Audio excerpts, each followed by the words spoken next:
नमस्कार। साथियों, राजपथ पर आपका स्वागत है। साथियों, आज एक खबर अचानक जो है बहुत तेजी से चलने लगी। लगभग सभी मीडिया चैनल्स इसको चला रहे हैं कि समाजवादी पार्टी जो है उसने कांग्रेस को 8 सीटें देने से ज्यादा का मन नहीं बनाया। लोकसभा की उत्तर प्रदेश की 80 में से 8 सीटें जो है वो कांग्रेस के लिए समाजवादी पार्टी छोड़ने की बात कर रही है। ऐसा सूत्रों के हवाले से सभी चैनल्स लगभग जी न्यूज हो, एबीपी हो, तमाम इसको चला रहे हैं। कोई भी खबर अगर मीडिया में आती है और एक तरफ से सभी चैनल्स पे अगर चलने लगे, तो इसका मतलब ये होता है कि ये खबर प्लांट कराई जा रही है, ये खबर चलवाई जा रही है। सूत्रों के हवाले से इस खबर को निकाला जा रहा है।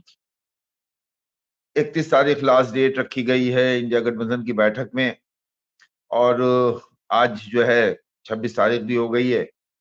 5 दिन का समय बचा है। जो टीम बनी है सीटों पे बात करने के लिए, बिहार में थी, आज वहां बात कर रही है। उसके बाद नंबर आ जाएगा, उत्तर प्रदेश में बात करना है, उसको बंगाल में बात करना है। तो ये एक ऐसी खबर है कि जिसने कांग्रेस को बेचैन किया हुआ है। अच्छा, ये तब हो रहा है जब कांग्रेस पार्टी को लेके खबर ये भी फैल रही है कि कांग्रेस पार्टी अपने गठबंधन में बहुजन समाज पार्टी को चाहती है। और ये खबर जो है ये भी चल रही है, और वो इंडिया गठबंधन की ये साथी जो हैं, ये इस खबर को लेकर परेशान है कि बहुजन समाज पार्टी और कांग्रेस के बीच में अगर बात बन जाती है, तो कांग्रेस को जो दबाव बनाने की इनकी रणनीति है, स्ट्रेटजी है, वो कहीं ना कहीं फेल होती हुई दिखाई देगी। तो क्या है इसका इसके साइड इफेक्ट क्या होंगे? क्या कांग्रेस मान जाएगी? क्या कांग्रेस बहुजन समाज पार्टी में सचमुच कोई ऐसी बात चल रही है? इसका इसका पता तभी चलेगा जब सीटों के बंटवारे की बात आए और कांग्रेस और समाजवादी पार्टी में फिलहाल उत्तर प्रदेश की बात हम करते हैं, बात ना बने। अच्छा, वो 8 सीटें कौन सी हैं? बताया जाता है कि अमेठी रायबरेली के अलावा कांग्रेस के लिए जो सीटें समाजवादी पार्टी छोड़ना चाहती है, वो सीटें हैं जहां समाजवादी पार्टी का अपना कोई जनाधार नहीं।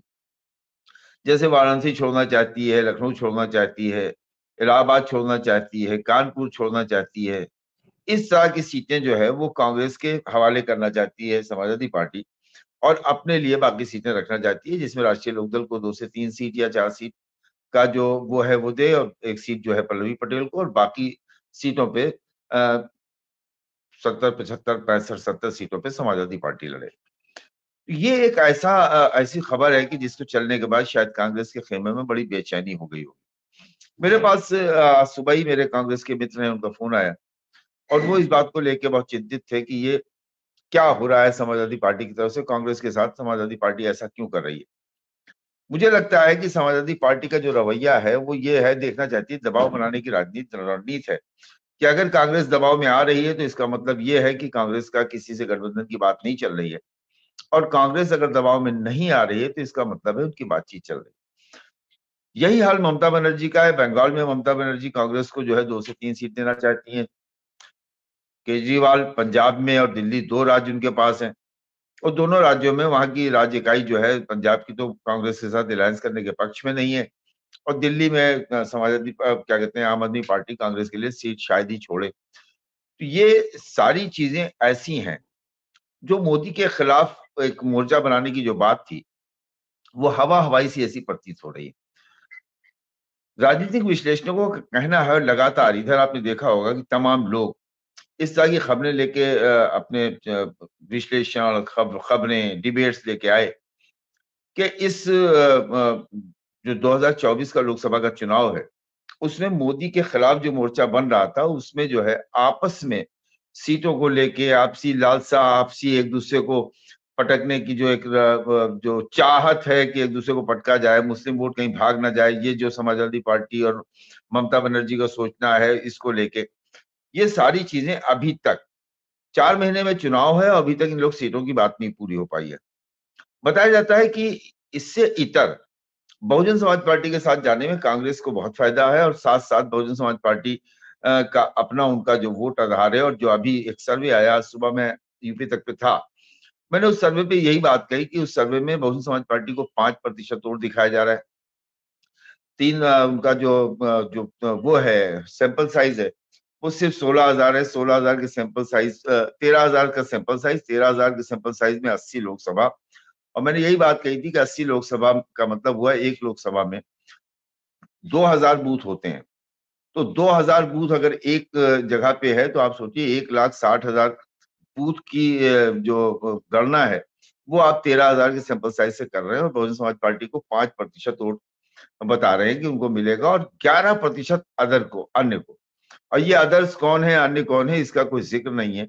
जब एक तरफ समाजवादी पार्टी कांग्रेस उनका एलाई गठबंधन को आप जोड़ रहे हैं और दूसरी तरफ जो है 11% वोट अदर्स को दे रहे हैं, आप इससे इस सर्वे का अंदाजा लगा सकते हैं कि ओपिनियन पोल क्या कह रहा है, इसके पीछे की साजिश क्या है। तो समाजवादी पार्टी का जो आज का जो खबर लीक है, उस खबर की जो चर्चा है कि समाजवादी पार्टी ने कांग्रेस को 8 सीटें देने की बात की है। उधर मायावती दिल्ली में, मायावती के दिल्ली में होने पर सबकी नजर वहां लगी हुई है कि मायावती दिल्ली में क्या कर रही है, किससे मिल रही है, क्या उनकी किसी से मुलाकात हुई कि नहीं हुई, फोन पे क्या बात हुई है, इसको लेके चर्चाओं का बाजार गर्म है। मायावती का दिल्ली में होना, कांग्रेस के लिए उत्तर प्रदेश में यह खबर लीक होना कि कांग्रेस को समाजवादी पार्टी केवल 8 सीटें देना चाहती है और बंगाल में ममता बनर्जी जो है वो भी इसी रास्ते पे जा रही है। केजरीवाल की स्थानीय जो पंजाब की इकाई है वो कांग्रेस से गठबंधन नहीं चाहती है। आज की बिहार की बैठक में सीटों को तालमेल को लेकर जो बातचीत हुई है वो बात तो बहुत ही उत्साहजनक नहीं बताई जा रही है। ये सारी चीजें जब इकट्ठा होती हैं तो भविष्य में आने वाले लोकसभा के चुनाव में 2024 में जो चुनाव अभी होने वाला है, इसको लेके एक नई तरह का फ्रंट खुलता हुआ दिख रहा है। मैं अक्सर कहता हूं कि ये 3 पार्टियां, समाजवादी पार्टी, आम आदमी पार्टी और ममता बनर्जी, ये वो लोग हैं जो तीसरा मोर्चा बनाने का प्रयास कर रहे थे शुरू से, जिसमें केसीआर भी शामिल थे। लेकिन नीतीश कुमार ने ये जो इंडिया गठबंधन की बात चलाई और नीतीश कुमार इसको लेके चले और उन्होंने कहा कि भाई नहीं, नहीं ये गठबंधन हो, इसमें कांग्रेस भी हो और ये बड़ा गठबंधन बनाया जाए, और तीसरे मोर्चे की बात पीछे रह गई। लेकिन तीसरे मोर्चे के लोगों ने ये जो अभी बैठक हुई दिल्ली में, उसमें जिस तरह से खड़गे का नाम आगे किया और खड़गे का नाम आगे करने के बाद प्रियंका गांधी के बनारस लड़ने की बात, ये सारी बातें ममता बनर्जी की तरफ से आई और उस केजरीवाल ने उसको सेकंड किया, केजरीवाल ने उसमें मोहर लगाई। इसको लेके कांग्रेस सशंकित हो गई, कांग्रेस के कान खड़े हो गए कि ये तो हमको जो है हमारी दोस्ती कर रहे हैं या हमारी दुश्मनी कर रहे हैं। उसके बाद से ही बहुजन समाज पार्टी को साथ में लाने की जो है प्लानिंग शुरू हुई, बातचीत करने का तो वो शुरू हुआ। अब अभी तक जो चर्चाएं हैं उसमें लोग यही जानना चाहते हैं कि आखिर क्या कांग्रेस की बहुजन समाज पार्टी से कोई बात हो रही है, अगर हो रही है तो सिर्फ उत्तर प्रदेश के लिए हो रही है या पूरे देश के लिए हो रही है। अगर पूरे देश में ये गठबंधन कहीं पे कोई मूर्त रूप लेता है, इस गठबंधन की कहीं सुगबुगाहट जो है वो सीटों के बंटवारे पर पहुंचती है, तो देश के अन्य राज्यों से भी लगभग 15 सीटें बहुजन समाज पार्टी जो है वो झटक सकती है और कांग्रेस पार्टी उत्तर प्रदेश में भी जूनियर पार्टनर की भूमिका में रह सकती है। समाजवादी पार्टी के साथ उसकी जूनियर पार्टनर की जो भूमिका है उसमें बिल्कुल छोटे भाई जैसे उनको रहना पड़ेगा और बहुजन समाज पार्टी के साथ ऐसा नहीं होगा, क्योंकि देश के दूसरे राज्यों में कांग्रेस चूंकि अपनी सीटों बहुजन समाज पार्टी को दे सकती है और उत्तर प्रदेश में बहुजन समाज पार्टी कांग्रेस को, तो ये बराबर की पार्टनरशिप जैसी बात होगी। और कांग्रेस का एक बड़ा तबका इसी बात पर चल रहा है कि हम बहुजन समाज पार्टी के साथ अगर होते हैं तो हमारे पास वोटों का जो लेन देन है वो बराबर ठहरता है। बहुजन समाज पार्टी के बाद ट्रांसफर करने के लिए वोट और ट्रांसफर करने की शक्ति है, और जिन वोटों के लिए हम गठबंधन का प्रयास कर रहे हैं, मुस्लिम वोट जो है वो अपने आप किसी बड़े गठबंधन की तरफ जाता हुआ दिखाई देगा। एक कांग्रेस नेता ने आज सुबह मुझसे बात की, उन्होंने कहा पश्चिमी उत्तर प्रदेश का मुसलमान भी हमसे कह रहा है कि समाजवादी पार्टी के साथ आप अलायंस में मत जाइएगा। ये बात बहुत दिनों से हो रही है कि समाजवादी पार्टी को लेकर मुसलमान जो है इस वक्त उस तरह से नहीं है जैसे पहले हुआ करता था। मुसलमानों में आजम खां एपिसोड और तमाम दूसरे मुद्दे जिन पे समाजवादी पार्टी और अखिलेश यादव का कोई बयान नहीं आया है, उसको लेके अखिलेश यादव के प्रति वो समर्पण नहीं है जो पहले हुआ करता था। 2022 के चुनाव में अगर समाजवादी पार्टी को मुसलमानों ने वोट दिया था तो उसकी वजह मीडिया मैनेजमेंट था, उसकी वजह से आ रहे हैं अखिलेश का नारा था। ऐसा लग रहा था कि समाजवादी पार्टी भारतीय जनता पार्टी को हरा सकती है। लेकिन कहने वाले यहां तक कहते हैं कि मुसलमानों ने अखिलेश को सिर्फ एक काम दिया था कि भारतीय जनता पार्टी को रोक दें, उन्होंने अपनी पूरी ताकत से समाजवादी पार्टी को वोट दिया। लेकिन अनुपम मिश्रा ये कहते हैं कि एक ही काम दिया गया और वो काम समाजवादी पार्टी नहीं पूरा कर पाई, नहीं अंजाम तक पहुंचा पाई, और 14, 17, 19, 22 4 चुनाव में मुस्लिम वोटों के बाद वो भारतीय जनता पार्टी को नहीं रोक पाई। ऐसे में मुसलमानों का रुझान अब उस गठबंधन की तरफ है जो समाजवादी पार्टी से अलग हो।